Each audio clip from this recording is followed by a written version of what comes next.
Selamat pagi, selamat siang, selamat sore, selamat malam. Jumpa kembali di mata pelajaran PKN bersama saya Pak Niko.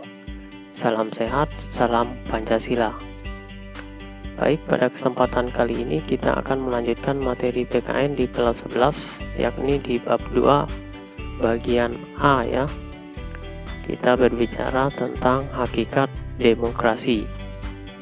Nah, seperti apa materinya? Mari kita simak bersama-sama. Ini saya tampilkan lagi pemetaan materi di semester ganjil ini ya. Untuk kelas 11 yang akan kita pelajari hari ini, yang ini hakikat demokrasi di bab 2. Itu ya. Oke, kita langsung lihat ke tujuan pembelajaran. Setelah mempelajari kegiatan pelajaran ini, diharapkan kita mampu menjelaskan hakikat demokrasi dimulai dari pengertian secara etimologis maupun menurut pendapat para ahli.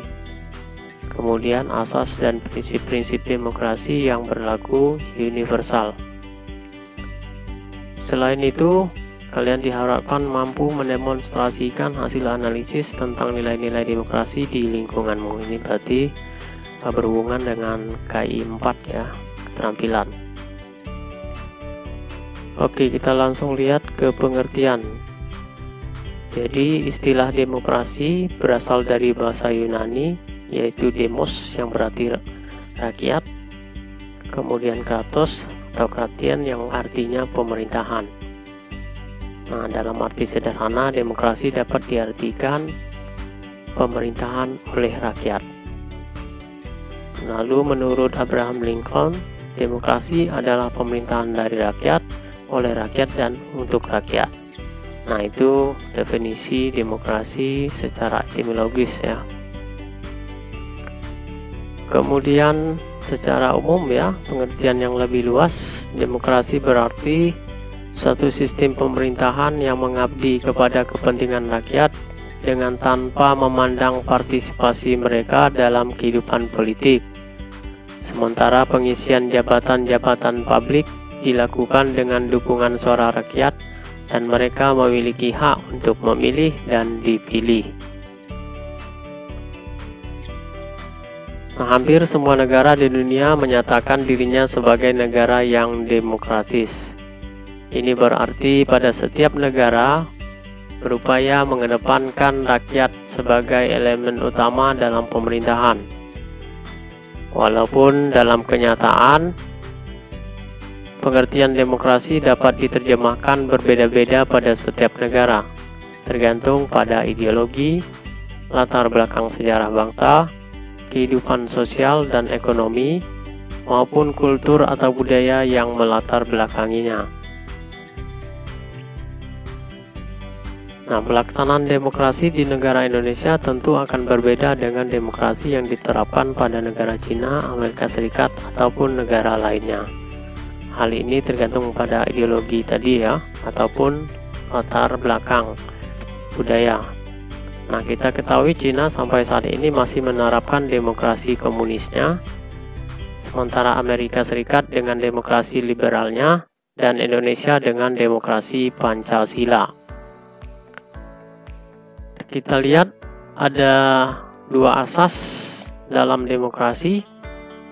Yang pertama, pengakuan partisipasi rakyat dalam pemerintahan, yang berarti rakyat dapat ikut berperan sesuai dengan status dan kompetensi masing-masing,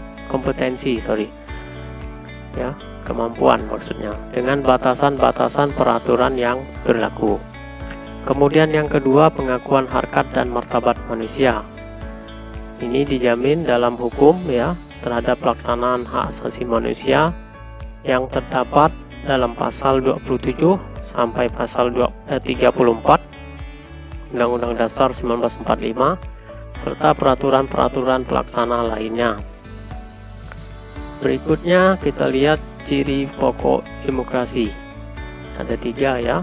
Pemerintahan berdasarkan kepentingan atau kehendak rakyat, itu meliputi konstitusional, undang-undang ya, perwakilan, DPR misalnya, kemudian pemilu dan partai politik.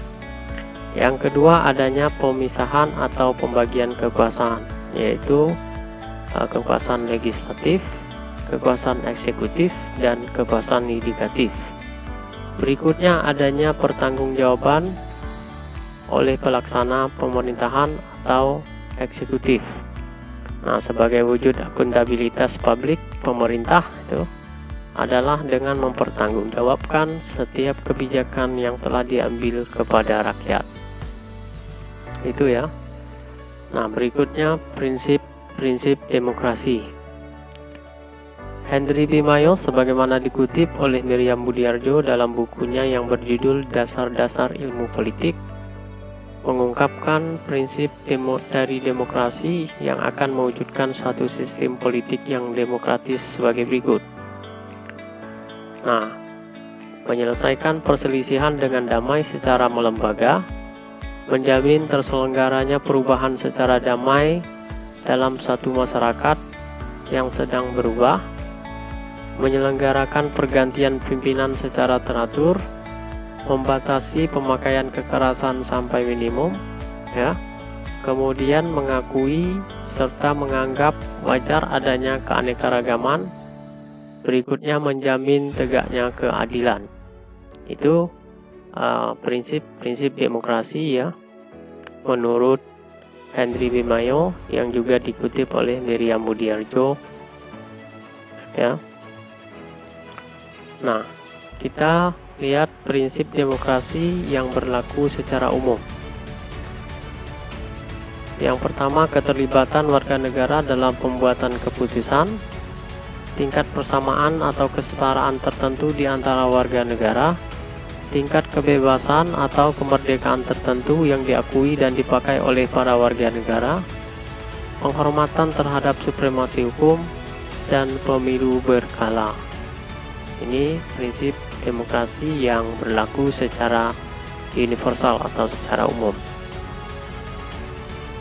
Baik, demikian tadi penjelasan dari hakikat demokrasi. Semoga apa yang saya sampaikan bermanfaat. Mohon maaf atas segala kekurangan. Sampai jumpa di pertemuan berikutnya. Salam sehat, salam Pancasila.